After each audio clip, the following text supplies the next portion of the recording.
Okay, thanks, John. I will be presenting, as John said, about the land use scenario DevelopeR. It's a land use model I developed and am continuing to work on, and has been applied now in the Rogue Valley area.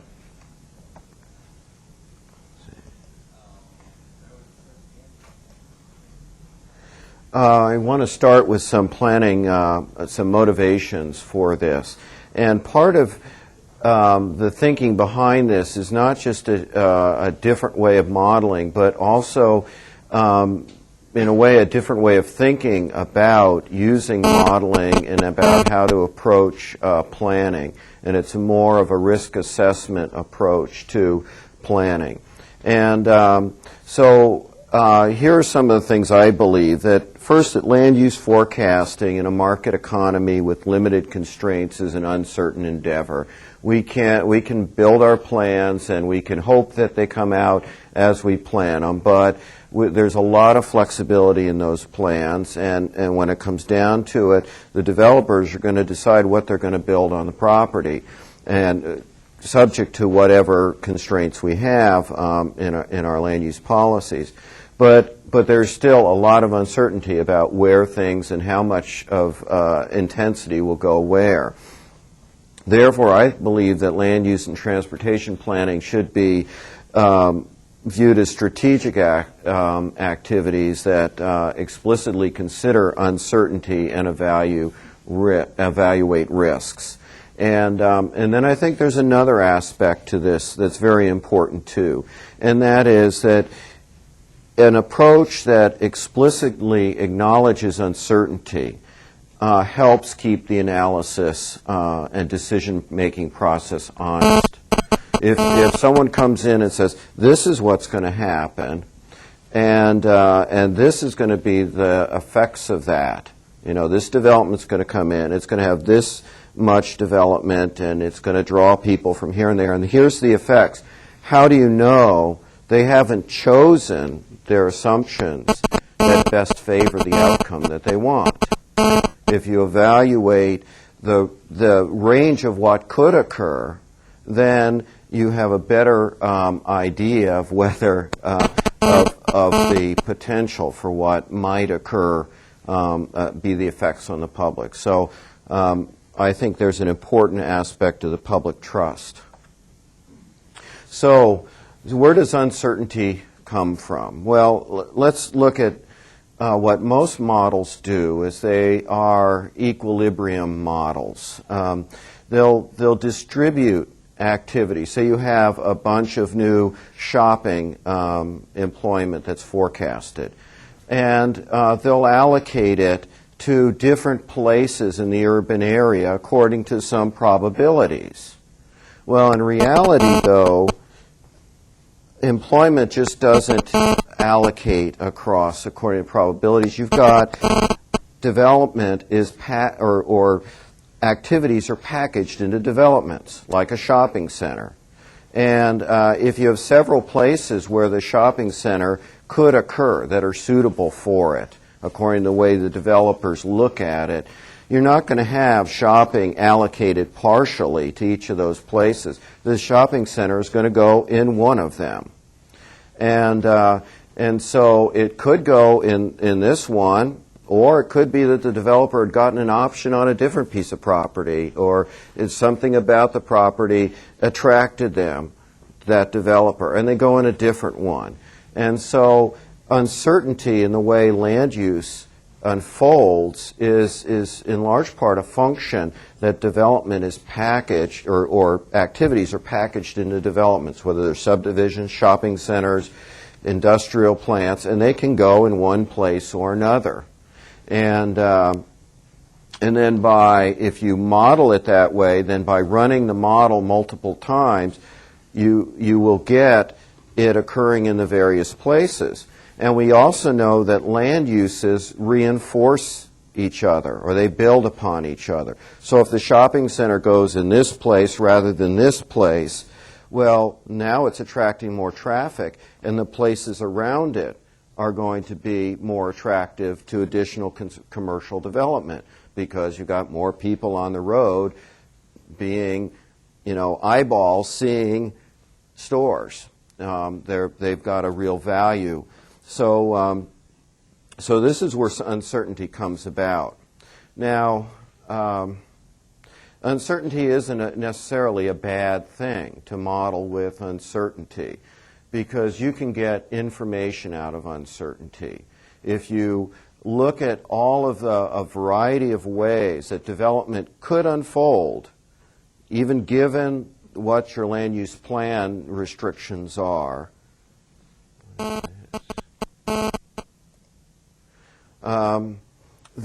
and you look at the variety of impacts, you could then see perhaps some patterns that help you to determine what patterns are better, produce better outcomes, and therefore then try to plan to make it more likely that those patterns would be achieved. So here's a very schematic representation of that idea. Say you've got some urban growth area, and you've got some around it, some possible urban reserves, and it's all within rural areas around. You've got a couple of freeways going through it, and we look at a couple of places on the freeway. So, and you run a model that is stochastic, that looks at the different ways land use could develop. And you run this many times. And you look at, well, what are the traffic volumes at point B, and what are the traffic volumes at point A? And say in this situation, there's a magic number 4,000. And if the volumes get over 4,000, then you say, this is a problem, we got to look at widening the highway or doing something else. And you graph what the numbers are at volumes at A and B are. And that's what this graph represents, with each point representing the volume at A and B with this hypothetical scenario. And this space has been carved into 4 quadrants based on this magic number of 4,000. And you can see in quadrant 1, you have a number of scenarios where the volume at A and B are both under 4,000. So somehow a land use pattern has emerged that avoids the congestion problems at A and B. And in quadrant 3, on the other hand, are some scenarios that cause congestion problems in both circumstances.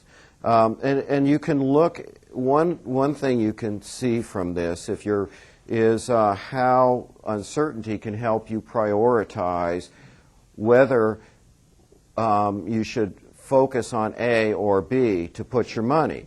If you look at the distribution by these hash marks at location B, you see that they're more or less evenly above or below that 4,000 magic mark.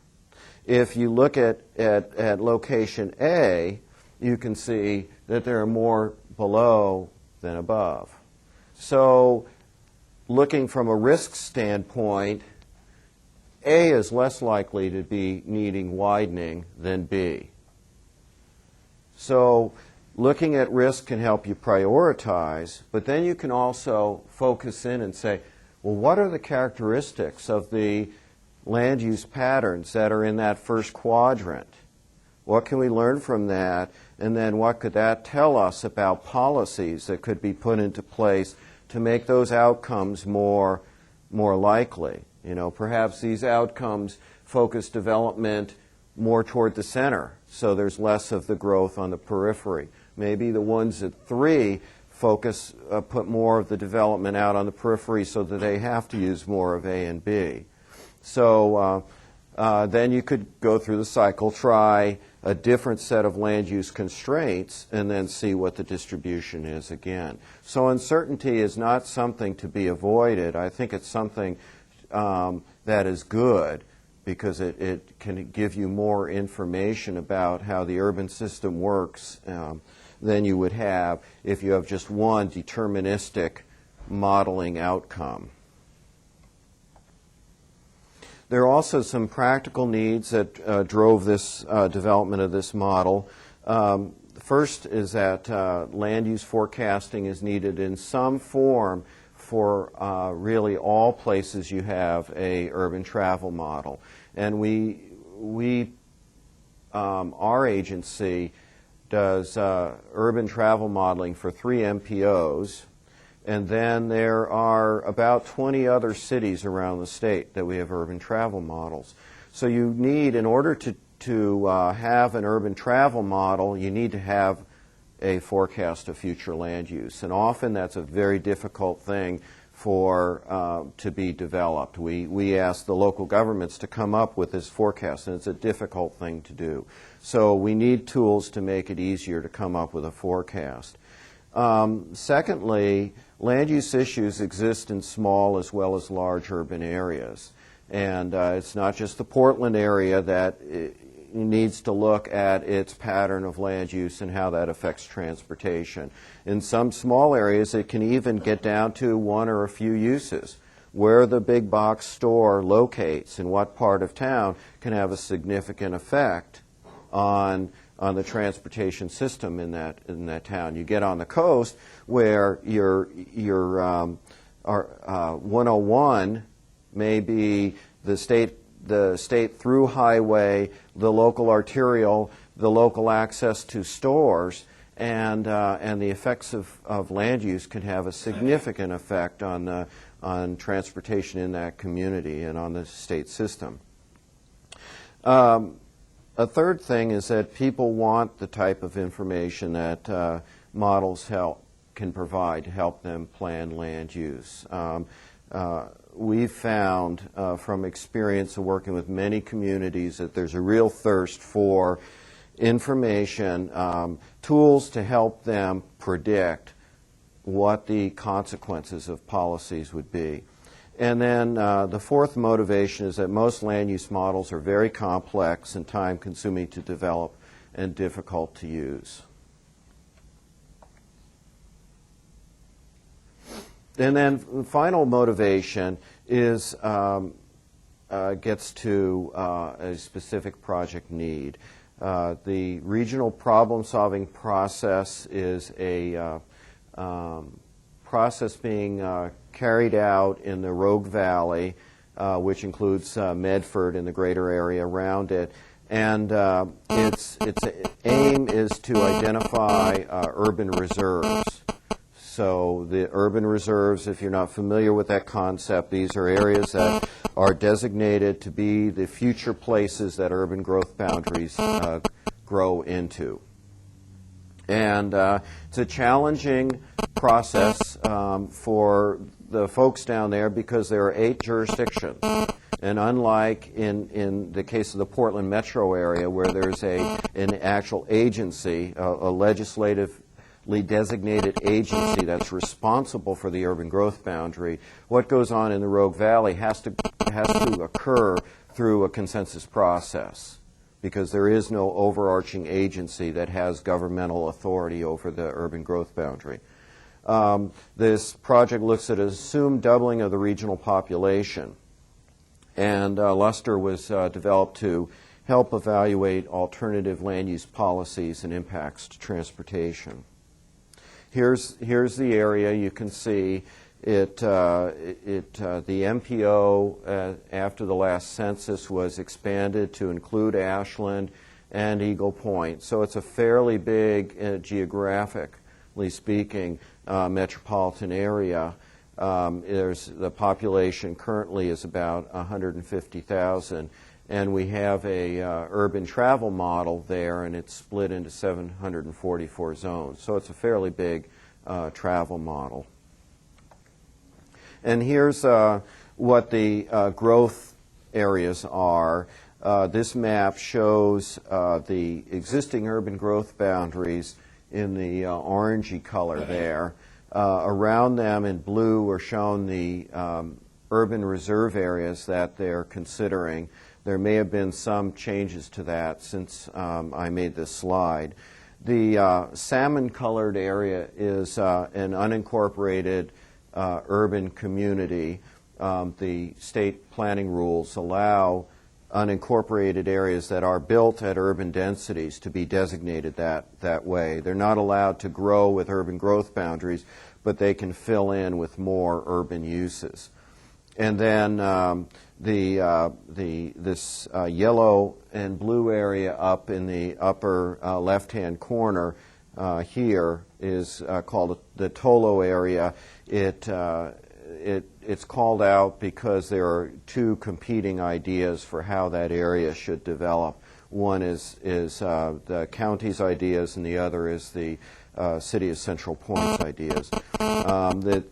Some of the information I report on later will be indicated by various districts, and that's what these white lines designate, and numbers are different districts. They're strictly for reporting purposes.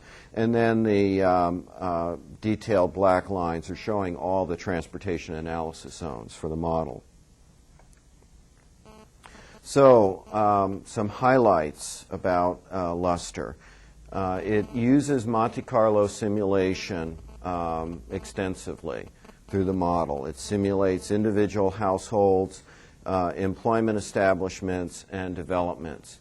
And in a sense, there are different views of what simulation is, and perhaps simulation is the wrong term for this applying to households, because the detailed household simulation models simulate how individual households change, how people age in the household, they get married, they get divorced, their kids move out.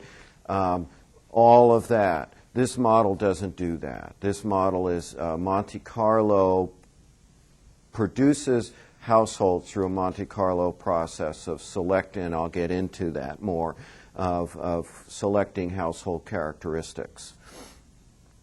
Their Monte Carlo processes require sampling distributions. So you roll the dice and you pick an outcome, and the probabilities of an outcome come from a sampling distribution.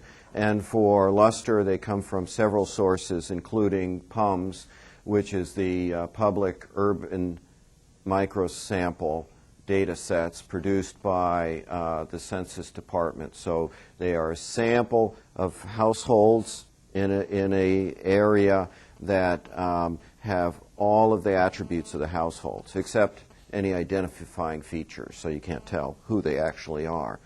And then various decision trees, and then some logit models.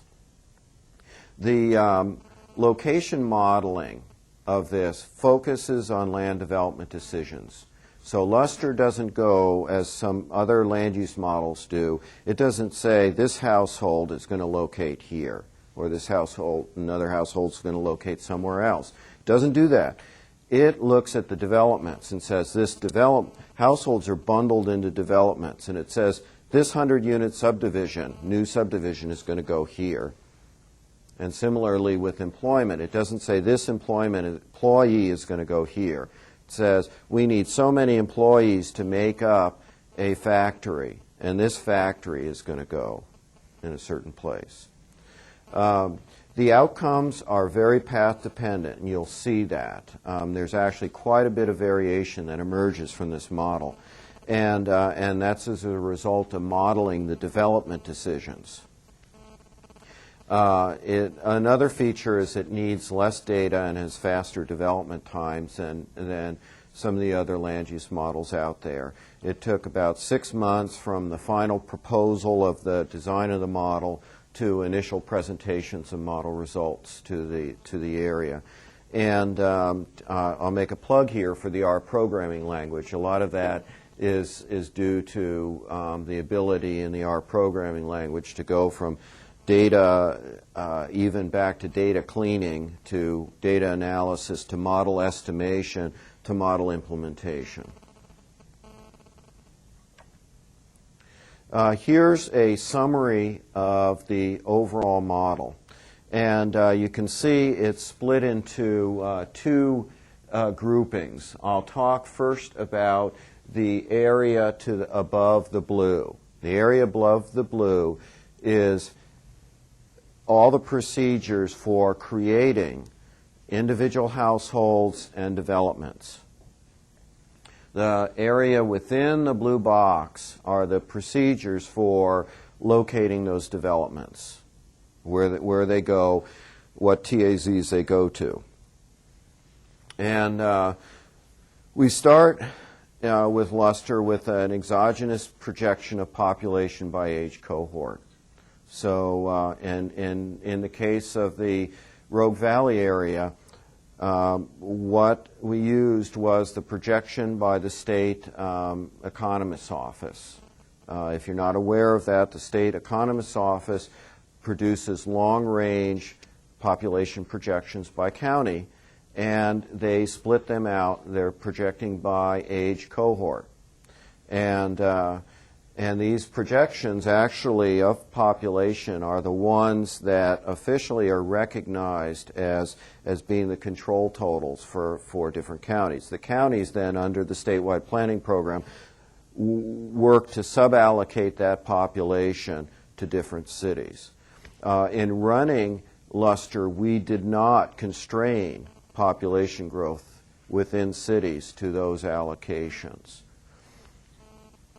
So after you have this projection that comes in, households are generated by having a number of characteristics, size, workers, age of head, and then a series of models are applied to add the income of the household, the residential tenure, whether they own or rent, and then the building type, whether they're in a single-family dwelling or an apartment or a mobile home, etc. When you have the households built and you know how many workers there are in each household, then you know how many workers there are in the whole region. And by taking that number of workers and looking at the ratio of workers to jobs in a region, you can come out with the total jobs in the region. And in the case of that Rogue Valley area, it's fairly close to 1. There's a job for every worker. In some other areas, you could have an imbalance because they may be importing workers from other areas, or they may be going out to other areas to work. When you have the total number of workers, or jobs, then that can be split into different industries. And in the case of, and that again, the split into industries does have to come from an exogenous forecast, something outside the model. This model does not predict the economy of the region. And in the case of the modeling for the Rogue Valley, we assumed the split among industries would be the same as today. And those are we look at employment industries by 2-digit NAICS categories. And then after you have then the employment split apart, then you create developments. So households are placed into subdivisions, and employment is placed into employment establishments. And I'll get into more detail now about how these things are done. So first, we start, as I said, with a demographic forecast. What is the long-range population projection by age cohort? Here, it's not numbers of people. It's represented as proportions of the population, because for this study, it was assumed that population would double. But you can see we've got this is looking 40 years out. So we got a second boomlet coming on, and then us old baby boomers are going to be out there if we're still alive. And from that population projection by age cohort, then what LUSDR does is it creates simulated households. And the way it does that is by taking a array from PUMs, tabulated from PUMs, of persons in each cohort, and what are the household characteristics there of the households they're in terms of the size, number of workers, and the age of the head of household. And then that becomes the sampling distribution. So if you have a person who's 0 to 5 years old, they're more likely to, say, have younger, be in a household with a younger age of head of household than they are to be in a household with a very old age of head of household. So this becomes a sampling distribution, and using Monte Carlo sampling, we can do this over and over with each person in this future population, and put them in a household, and then we can then have the households. And here we see a simulation or an example of that, where in each case you have 1 through 4 categories of this. They correspond to different, like W1 means 0 worker households. W4 means, or 4 would mean 3 or more workers in the household. So once we have individual records of each of the simulated households, then we have to add income to that, and then whether they rent or own, and what their building type is. And so this is done by applying several decision trees. And if you haven't played around with decision trees, I think they're really cool, because you can actually kind of see what our decision trees go through the processes to say, what is the attribute that is most significant in distinguishing, if you are going to partition all your data into 2 groups, what's the attribute that gives you the most significant difference? And then for each of those 2 groups, what's the attribute there, if you're going to partition that, what's the attribute that makes the most difference? And on until you partition it all down. And so here's an example for income of the decision tree that was estimated. And in each of these, at the bottom, it's too cramped for you to see each of the income groups, but it's showing the distribution of records by each income group in the bottom. So you can take, for every household, you can find out which bin it fits into, and then this distribution becomes your sampling distribution in the Monte Carlo process. You sample, and in this case, in this far one over here, you can see most of them are in income 5. So if you sample from that, a household with those characteristics will be most likely to come up as income 5. But there's some probability they could come up as income 1. And then after we have the income added to each household, you say, well, do they rent or own? And this is the decision tree that was estimated. And the biggest factor there you can see is age. Age 1 are younger people. I forget what the cutoff is. And if you're young, you're most likely to rent and least likely to own. And then for older folks, older adults, you get income as being the most significant break point, so that if you are in the lower income categories, you have this distribution of owners and renters, and you get to higher income, you get that distribution. So likewise, we find out for each household which bin they fall into. That's our sampling probabilities. We sample, we put for each household what their building type is, or their building tenure. And then finally, we have to say what their type is. You know, they may own, but it may be a condo, or they may rent, and it may be single-family house or an apartment. And here's the building type decision tree that likewise for each combination that each household represents, we sample from that and put a building type. And so then this would be the outcome. We have a synthetic population that, say, here's household 14. You've got 2 people in that household. You've got 1 worker. They're in age category 2. They're in income category 2. They own their dwelling, and it's a single-family dwelling.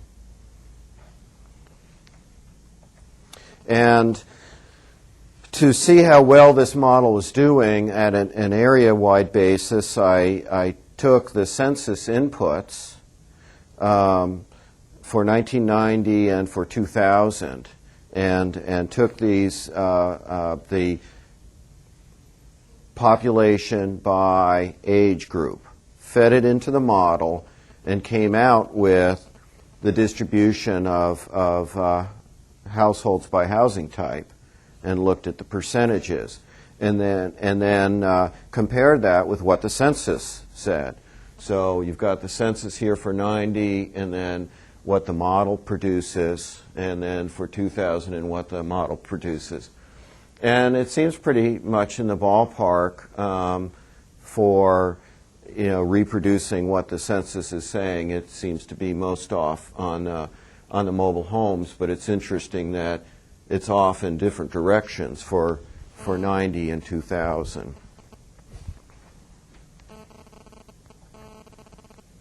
So once we have these households, then you got to put them in developments. Most people don't go out and partition their own piece of land and build their house. It's a developer who goes and buys land, subdivides it, gets the local approval, and puts money into it to grade lots and all of that, and then sells off the parcels. So we need to put people into developments. And one of the biggest data challenges for this project, it was to evaluate developments, to get characteristics of developments. And so, for example, single-family residential developments, you can have single lots. People do partition off lots and they do build on them, but you also have subdivisions of, say, 10 homes, subdivisions of 100 homes. You have a variety of those. And so one of the things we did is had the local governments in the area take their records of partitioning and subdivisioning and give us all their a listing of how many they approved and of what size in the last 5 years. And then we could get a distribution of these developments by size. But we also had to look at other characteristics of developments. What each type of development pays. What the value of the land is, because that, if they're bidding against each other, we need to have a value that they're using, so that if you've got, say, a commercial use and a residential use, both wanting to locate in the same place, the commercial use is going to outbid the residential use. So we need to know something about the amount of land they consumed and how much their land values are. And so this involved analysis of tax assessor data, and we also had for the area a GIS coverage of buildings. And it points out one of the problems you get with data, this slide does, is things don't always line up. So you can see that the brown are the building outlines, and it doesn't quite line up with the lots. Here these houses are off. So it can take quite a bit of effort to to reconcile that and in order to get the characteristics of this. But here's an example of a condo development. We need to know that, in fact, this outer polygon border is the development. You know, these aren't individual developments. There's an overall development, and we have to treat it that way in the modeling. And you can see then I mentioned there was an inventory of subdivisions, and we could get a size distribution. In this case, note it's a logged, the size in terms of numbers of lots is logged because you tend to have more of a log normal type distribution to size data. In this case, with the mobile home parks, this was inventoried from the building polygon data, in that case showing mobile homes in areas that are mobile home parks and counting up the number of polygons. Of course, this was not done by hand. It was done in an automated fashion. And then when we've identified then those residential developments, we can get characteristics that are important to the modeling. In the upper table, you see what the average development area is per household in that area. And the current version of LUSDR does not modify that. So this is something I'll talk about later. It needs to be, the LUSDR needs to be extended so that it will allow the consumption per household to adjust according to land supply. It wasn't an issue for this study because the urban reserves provide plenty of land to accommodate development at these land consumption rates.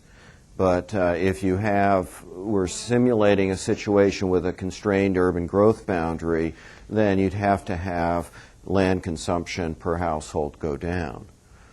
And then you see the price per building area, which comes from the assessment data. And that is used for bidding later on in the process between different uses. So if there's a place, this means a single-family dwelling with moderate income, and this is single-family dwelling high income.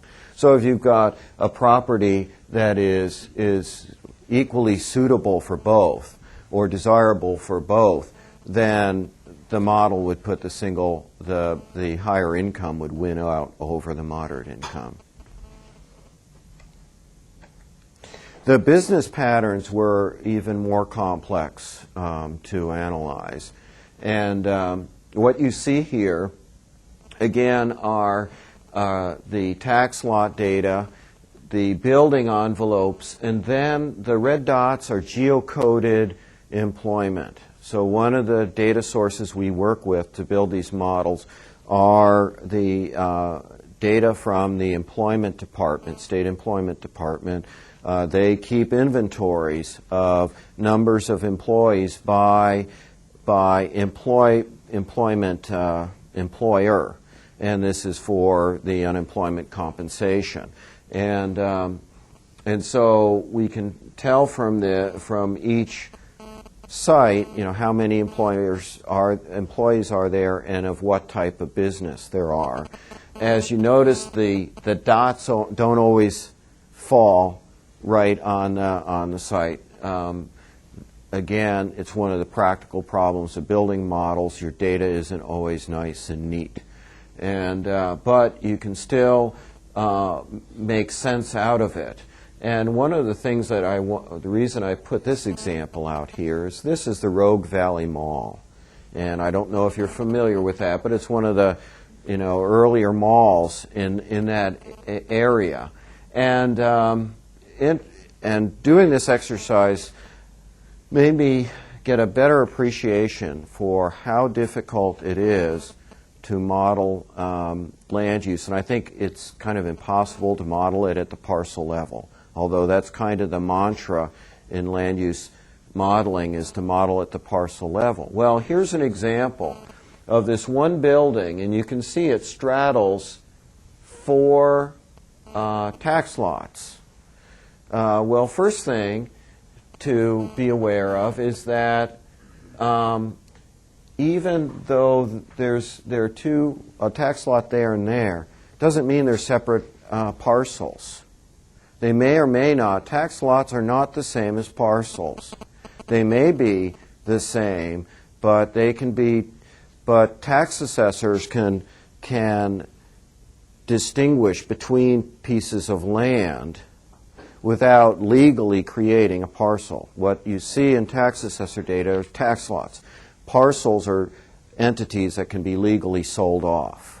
And you can only do that by getting a partition approval or subdivision approval from your local planning agency. But the other thing is there are actually 3 owners of land underneath that building. They're not all owned. Going into this, I thought, well, gee, you know, if there's one big mall, all the land under it must be owned by one owner. Well, it's not. So there are different ways that land can be combined to be developed upon. So LUSDR doesn't operate at a parcel level. It operates at an aggregate TAZ level and looks at a supply of land and allocates. One thing that I need to do with that, though, is that it needs some sort of measure of fragmentation. So if land is more heavily fragmented, it's less able to have bigger uses on it. I haven't figured that out yet. So the other thing about businesses that's challenging is that you can, while in residential developments, you can get mixtures like planned unit developments that have apartments and single-family lots. You don't tend to get that. With businesses, it's very common for establishments of different types to locate together. So a mall, in addition to retail, could have some service establishments and restaurants in there. And so one of the challenges was to figure out how different, what types of different establishments cluster together and characterize that. So you can have some establishments, say a restaurant that is located by itself on its own piece of property, but there can be restaurants that are located in a shopping center. So we have to characterize those multi-use types of business developments. And this was done by analyzing all of these property data, and some of the properties were just had a single use on it, and that's indicated by the none. And some were what I call monotype. They are all the same type. So it could be several retail stores in one development. And then some were multi-type. You had retail, restaurants, or you had construction and warehousing. And I used cluster analysis on these attributes of these properties using looking at the establishment mixes to come up with different types. What this just shows is for each of these economic sectors, these are 2-digit NAICS code sectors, how do they tend to be arrayed? And you can see retail here, that 60% of the retail establishments tend to be in clusters with different types of businesses. And by doing this cluster analysis, I came up with 8 clusters that seem to fit fairly well.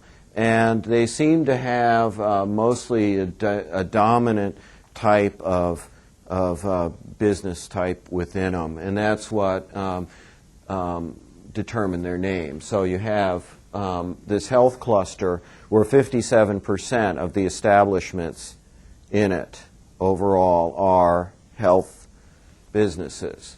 You have this called finance, 39% are finance and 12% are professional. Professional is 50%, has professional businesses. Wholesale is dominated by wholesale businesses. Restaurant dominated by restaurants. Retail dominated by a combination of retail and restaurant. Your other services, and then finally manufacturing, which tends to be spread about more. So this is the typology of these multi-use clusters that are used in the model. So the model will model these businesses located by themselves or with other businesses of a similar type, as well as businesses that locate in these multi-use clusters. And for these, one of the, since we have the employment by different sector, and that employment has to be agglomerated into firms or establishments, we need to have a distribution of establishment sizes, which we can get from the employment data. But one important consideration is that the establishment sizes could vary, that distribution, depending upon whether that establishment is in a single use, is by itself or in a single use cluster or in a multi-use cluster. And so I evaluated the distributions of sizes to see whether there was a significant difference in those distributions, whether or not they're located by themselves or in a multi-use cluster. And what you see here is with these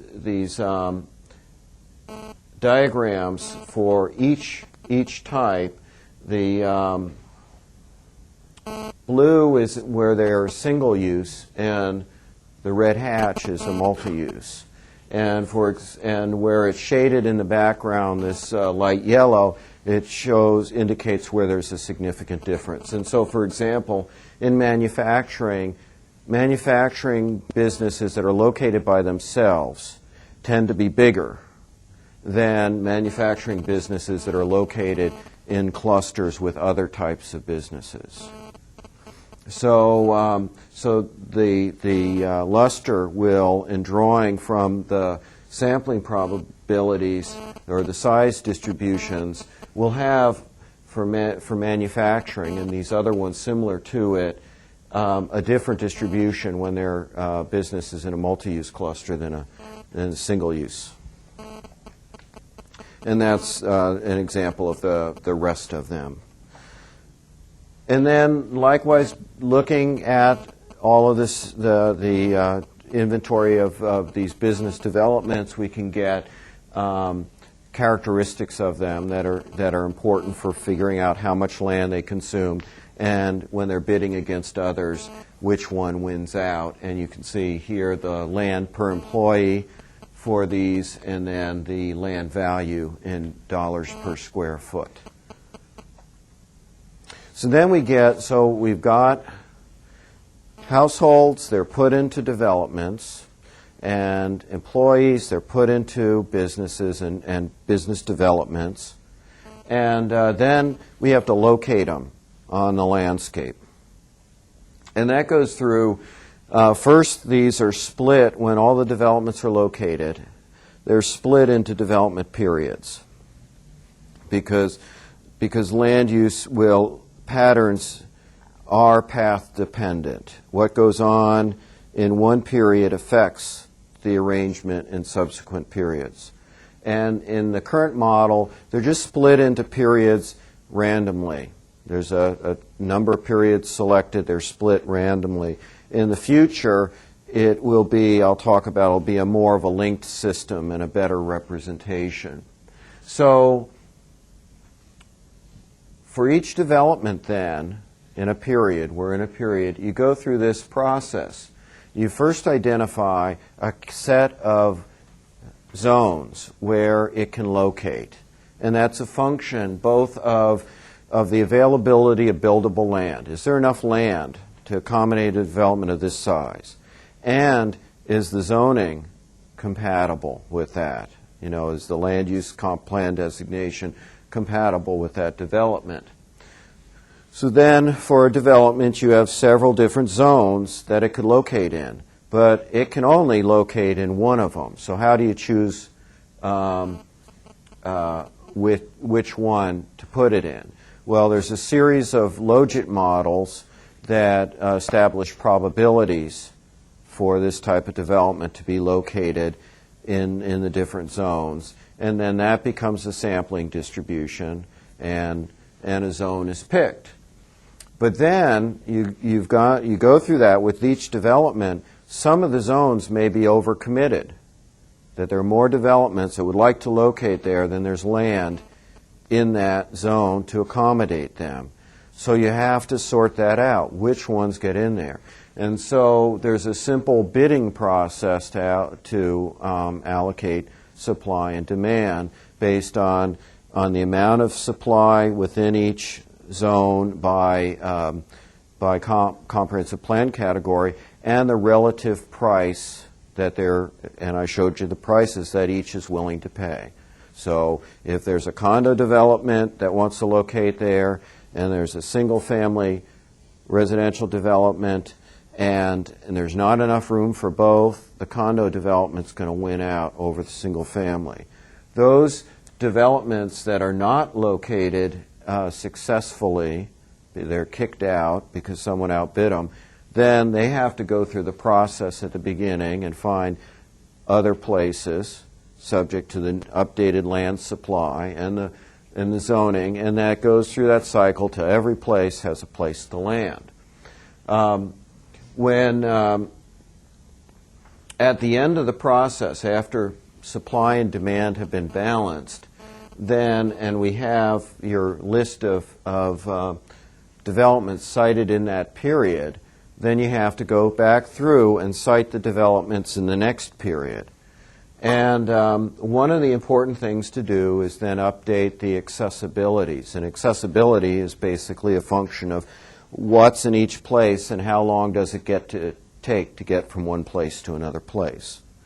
And that feeds back into the location model. And the factors that are important for determining how much each type of development values each place within the urban area are the slope, and there's actually a slope and then a steep slope variable, the distance to interchanges, the traffic exposure, and the accessibility to households and employment in the neighborhood and in the region.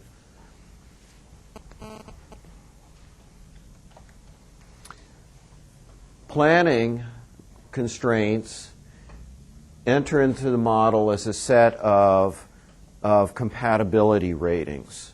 For this modeling exercise, the plan was represented in a very general fashion. You had residential, commercial, industrial, open space, and rural. But there would be no limit. You can certainly have more comprehensive plan categories. And then there is a rating for each type of use with each category. And this is a judgment call. I don't know how you ever would get beyond a judgment call, but it's a judgment call of planners to say, certainly a single-family residential development is 100% compatible with a residential comprehensive plan category. But in most zones, there are some conditional uses. And so there's some compatibility, say, of some commercial with a residential zone. There's more of a trade-off between industrial and commercial uses in industrial zones or in commercial zones. But this is where the compatibility ratings come in.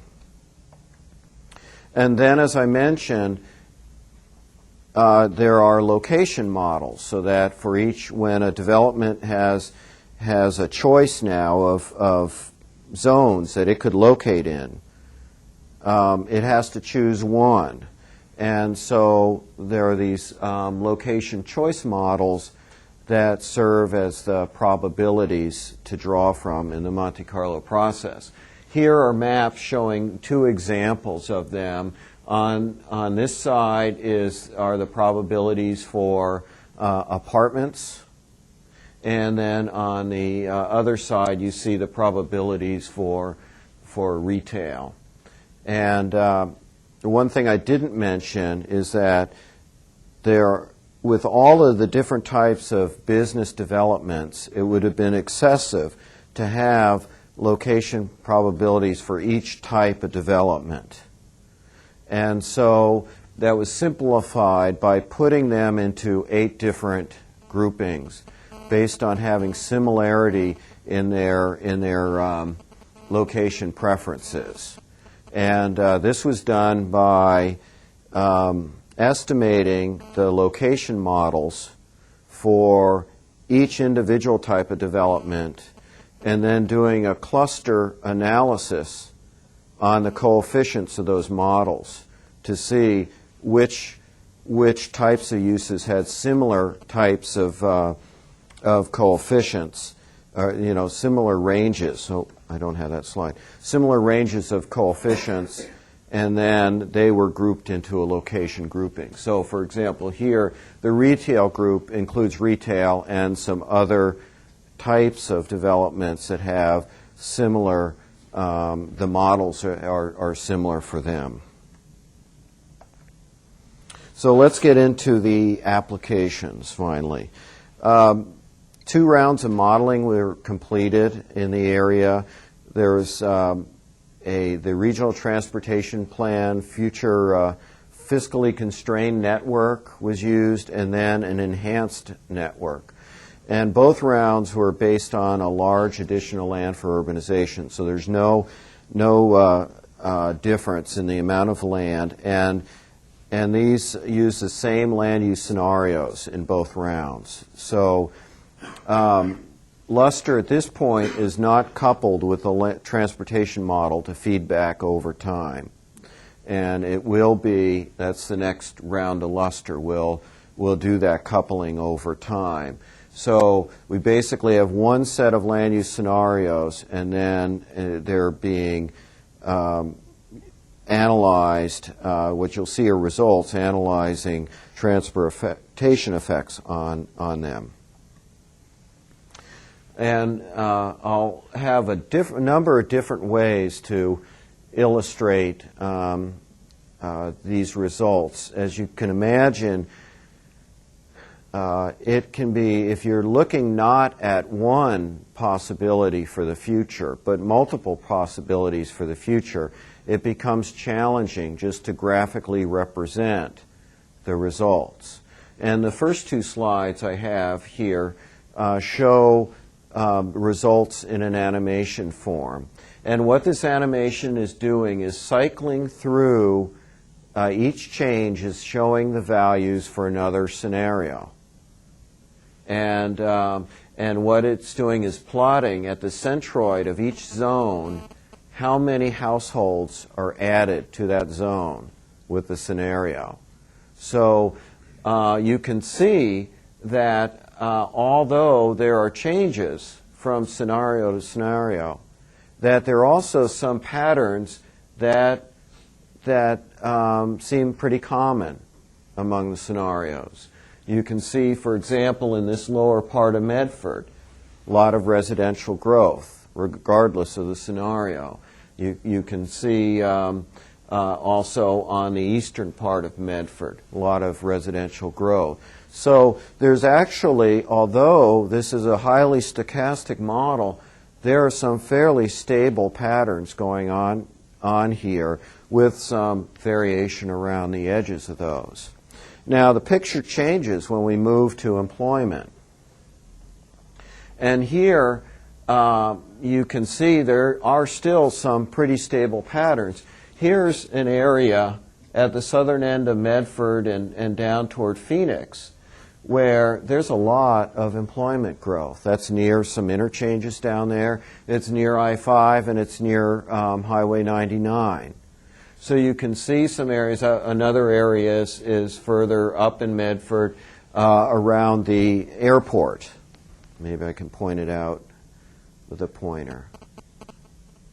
You can see a lot of stability here.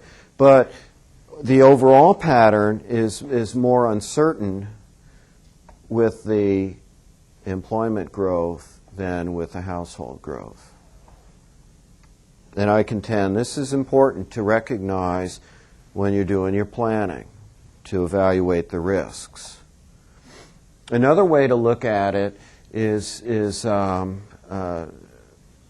look at uncertainty is with using a variant of the box plots.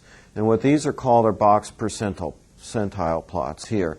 As you may know, the box plots have that, you have a little box and you show where the median is, and then you show where the upper, the quartiles around the median, and then you have some whiskers up there, and you show the variation. What the box percentile plot does is it actually shows with the shape the distributions. The center line, as you can see over in the key, is the median, and then you have the interquartile range and then the entire range here. Well, what you're seeing are a couple interesting things. But first, let me explain that in doing this project, the original assumption was that we would model according to the starting from a given of 2030 population and employment allocation agreed to by people in the area, the cities in the county in the area, and that they wouldn't want to tamper with that they'd gone through a negotiation process, they wouldn't want to tamper with it. So we'd look at the increment beyond that. And so I did that modeling, and I unveiled it, and the Technical Advisory Committee said, well, we're not sure we like those population agreements. We want you to start from today. So this gave an opportunity to compare how modeling from today versus modeling from those assumed 2030, what the differences would be. The red lines, so we see this in this case, the area is split into 9 districts. We see the red line for each shows the number of in this case, it's, I guess this is households. I also have for employment. What the forecast is, the 2030 agreed upon allocation, and then the shapes, red shapes, show what LUSDR does with growing that over time, and then the black shows what LUSDR grows with starting from today. And you can see in some cases they end up at pretty close to the same point, like in Talon. But in other cases, you can have some significant differences, like in Phoenix here. But you can see in some places the uncertainty increases over time, and in other places the uncertainty is more continuous. Also, you can see in some places that the trend of growth is decelerating. In other places, it's accelerating. You can also look at it another way. Here are dot plots where each dot for a particular place, like Central Point, shows the results of on this horizontal scale.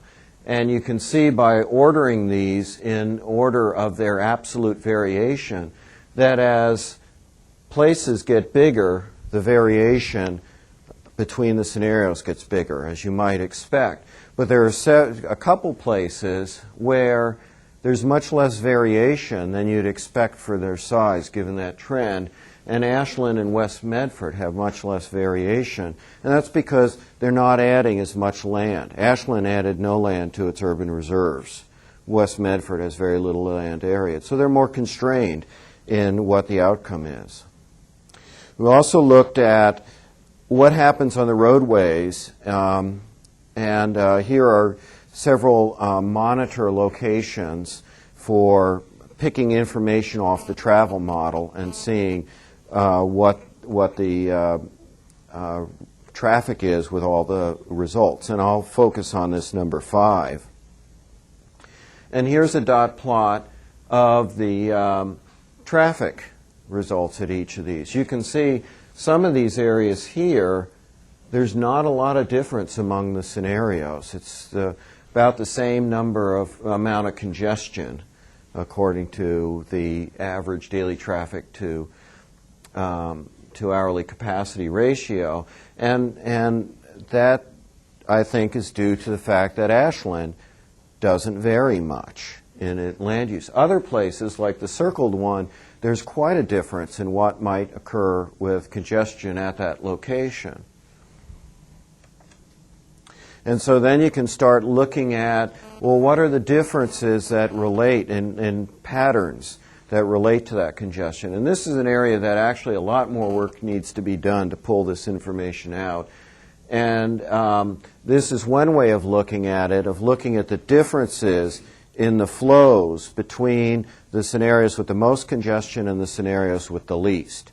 And the black show the flows with the scenarios that had the most congestion in that area number 5, and the red with the least. Notice these dots there and then in 6. The dots indicate there's a lot of flow within that area.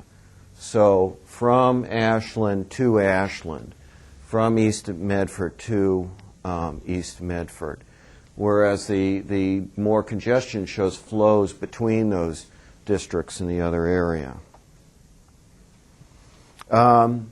With the second round of modeling, we looked at this enhanced set of improvements to the system. We did the first round, and people saw, gee, there's a lot of congestion. Well, let's add other projects to the system. Let's widen more roads and see what happens.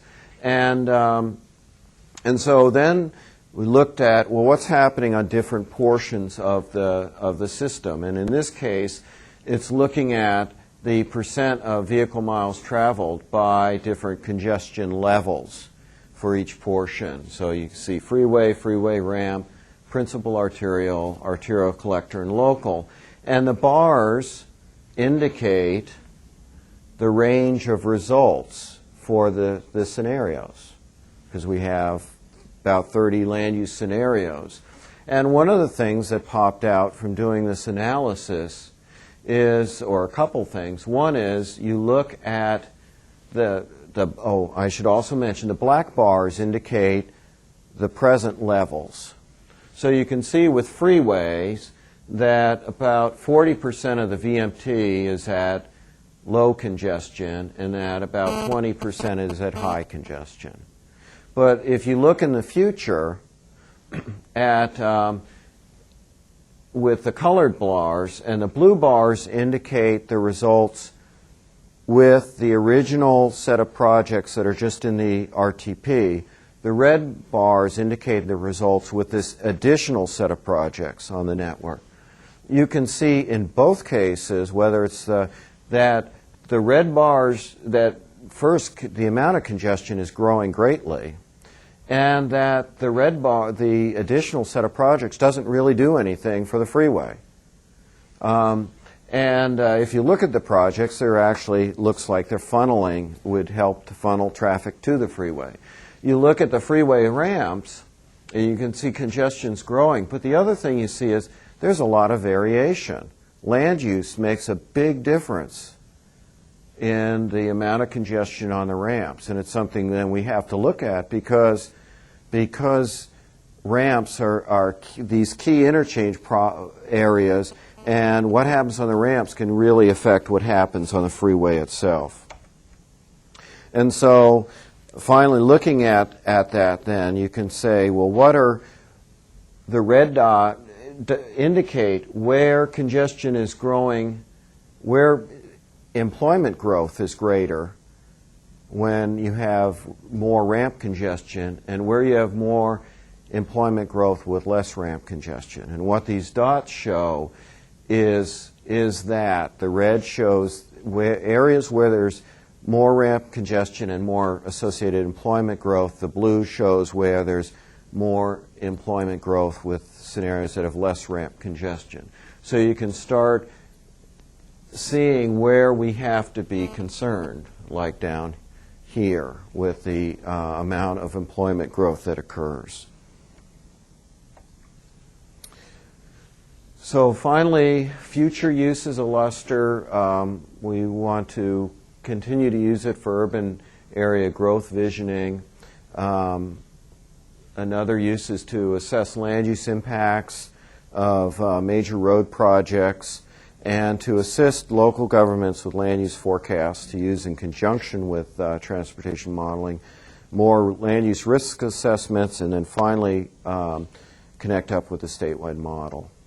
For improvements, we need to improve the tracking of the space inventory and allocation of households and businesses over time rather than just randomly splitting them into developments. We need to forecast the population for a period and then create households, allocate those households first to existing developments, and then take the remainder that can't fit in the existing developments and create new developments for them. We need to incorporate densification, mixed-use development, and redevelopment into LUSDR. We need also a zone change model to apportion additions to urban growth boundaries over time. The current implementation takes all that additional land and says it's all available all at once. And then get data from more places and develop transferable components, and finally some better interface. And I think I've left, it may have gone a little long, but I've left some time for questions. Yeah.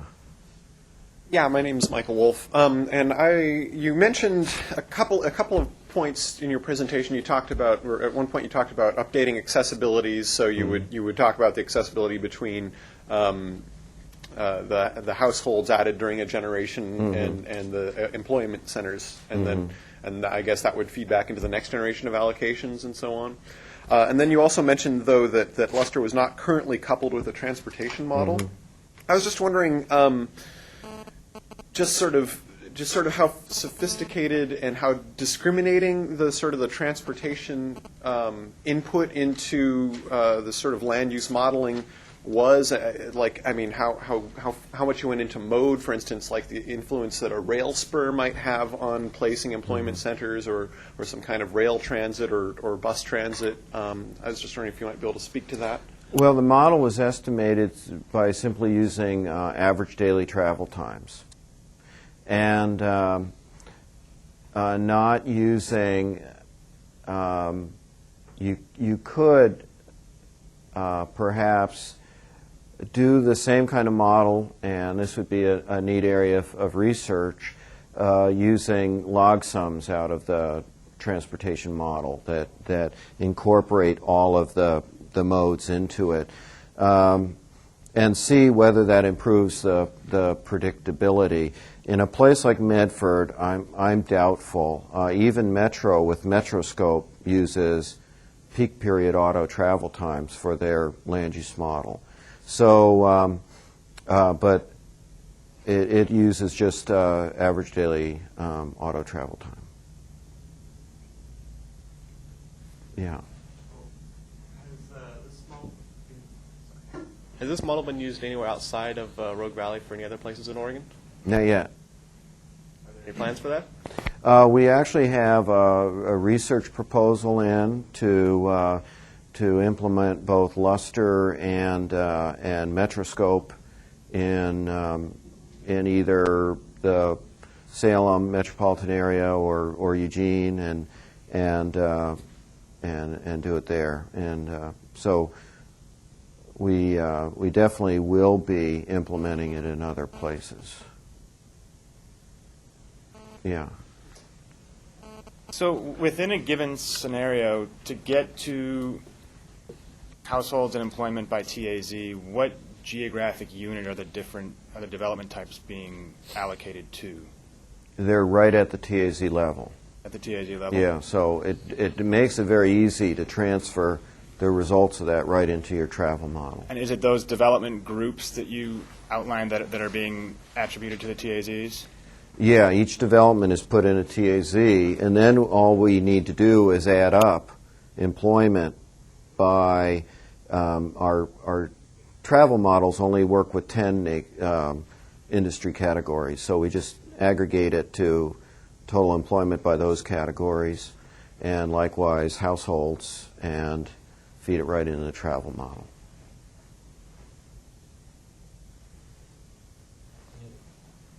Yeah, I was wondering where the assumptions and changes of households, future household sizes, or employment types come from. Who determines those, and then how is that? How are they different from, say, present-day assumptions? Well, any difference, it's assumed that the propensity of a person to be in a household of certain age of the head of household and number of workers in that household and size, household size, those propensities are going to be the same as today.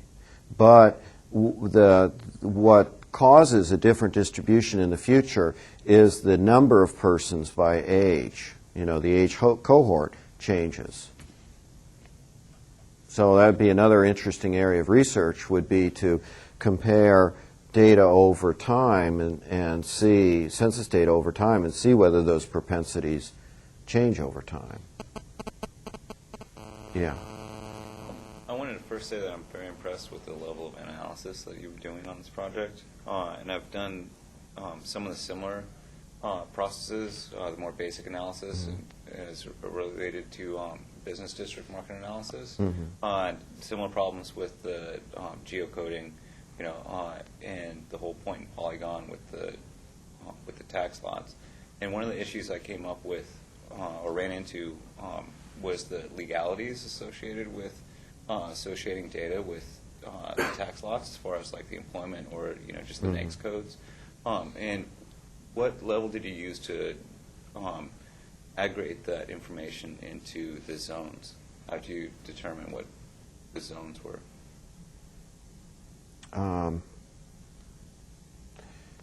Well, the zones are transportation analysis zones, and those were important from the standpoint of identifying how much land has already been consumed and how much is buildable and available. And as far as analyzing the development patterns, we didn't put them into zones to analyze. They were just based off the tax lot data, the employment data, and the building data. And that was just a time-consuming process of basically developing rules to say what is a property. For example, if two tax lots are owned or adjacent and owned by the same owner, it's a property. And then it would be a property if a building overlapped by more than a certain amount. And basically I developed a set of rules, programmed them, applied them to the data, looked at the results, evaluated whether things looked right. If not, go back, change the rules, and keep doing that until it looked like I had a reasonable representation of contiguous developments. Actually, I think with the zones, you were talking about the larger zones, but it seemed like the data when you were representing it was more aggregated to specific points. And that is, if you're talking about legalities in reporting, you cannot report out information that would allow someone to see for any particular business what size they were, how many employees they were. So when we produce information for the base year for a model that's based on an inventory, we often can't share that without public agencies can have that data, and you have to go through a confidentiality agreement with the employment department to use that, and we're not supposed to report it out at a level where that can be done. And we haven't reported anything out at the level where individual businesses could be identified. Most of the use within the model is of these profiles of businesses. Yeah. We also have some questions from. We have about 6 or 7 people who are viewing this through the web who have written in. Here's one of the more interesting ones, I think. In terms of a future application for LUSDR, could you see it being used for developing concurrency standards? In other words, standards having to do with supporting a transportation system or sewer mains or sewer system, being concurrent with land use. Yeah, I could. I don't know.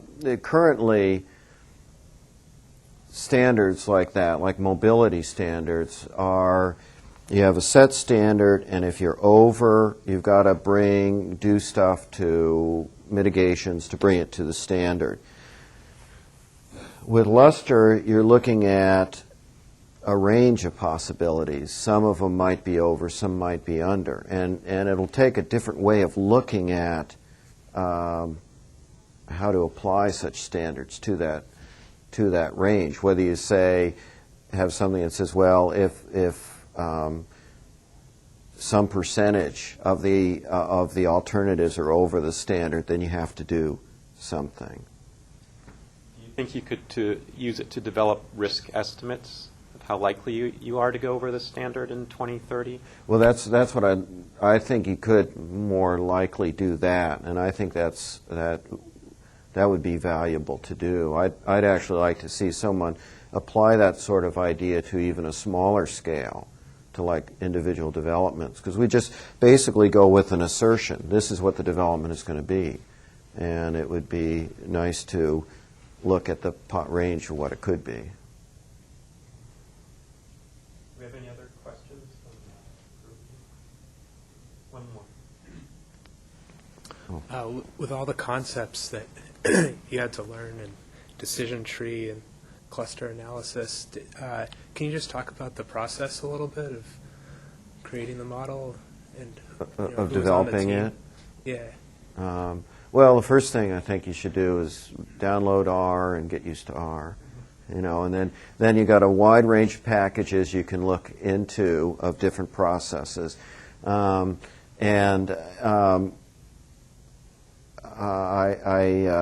suppose the decision trees seem to be also an easy route for me personally. It was easy to implement, and it was easier to understand and so someone who was more familiar with discrete choice, multinomial logit modeling might have just gone into that realm, and I wasn't as familiar with that.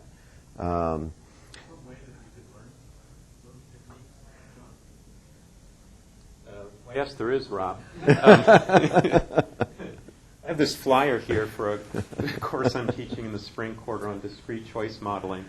So I'll leave it available for anyone who's interested afterwards. That wasn't a setup. That's pretty good, though. Okay. Any other quick questions? I just wondered, are any other states embracing this idea of using your model? Well, I've had some interest. I presented a paper on a presentation at TRB this year, and there's some interested people who came up to me afterwards. I just got informed it'll be published in the Transportation Research Record, so maybe there'll be some other inquiries about it. But at this point, I need to include that additional functionality, and I need to document it well enough so that I could just give a package out and so that people could start experimenting with it. Hopefully this research project will get funded, and in that case we'll be having John will be the principal investigator at PSU, and we'll be setting up LUSDR and Metroscope here at PSU so people can experiment with it too, and then hopefully, I'd like to see it more disseminated. All right. Thank you very much, Brian. If any of you who are registered for this seminar could just come up here and check. I don't recognize all of your faces and names. I try to get as many as possible. Make sure that if you're registered that you're counted on here.